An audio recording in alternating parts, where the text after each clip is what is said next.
Pengakuan EJ 45 tahun, warga desa Simpang Beliti, Kecamatan Binduriang saat mengenakan baju tahanan usai jadi tersangka kasus penganiayaan guru SMA Negeri 7 Rejang Lebong, yakni Zaharman 58 tahun beberapa waktu lalu. Sambil menangis, EJ mengaku menyesal dan memohon maaf atas kejadian tersebut yang membuat korban mengalami kebutaan di mata kanan.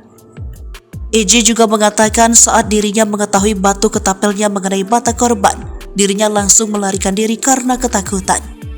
Ia juga takut menyerahkan diri karena khawatir menerima kekerasan fisik dari kepolisian.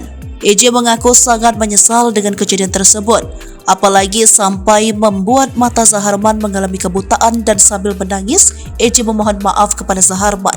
Wali murid yang melakukan penganiayaan terhadap guru SMA di Rejang Lebong, Provinsi Bengkulu, menggunakan ketapel hingga mengalami buta ternyata residivis pencurian dengan kekerasan. Pelaku EJ 45 tahun merupakan residivis pencurian dengan kekerasan pada tahun 2014.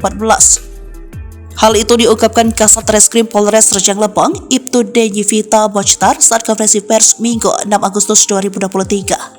Menurutnya, saat pelarian pelaku sering berpindah-pindah menginap di rumah saudara dengan menggunakan sepeda motor. Didampingi keluarganya, EJ menyerahkan diri ke Mapolres Rejang Lebong. Ternyata penyerahan diri pelaku ini berkat pendekatan humanis yang dilakukan pihak kepolisian kepada keluarga pelaku. Hingga akhirnya pihak keluarga bersedia menyerahkan pelaku EJ. Wali murid EJ 45 tahun yang menganiaya seorang guru SMA Negeri 7 Rejang Lebong hingga buta ternyata menembakkan ketapel sebanyak 2 kali ke bagian kepala sang guru. Kapolres mengatakan kejadian diawali rasa tidak terima yang dilakukan wali murid di mana anaknya ditegur karena merokok dan bermain HP di lingkungan sekolah.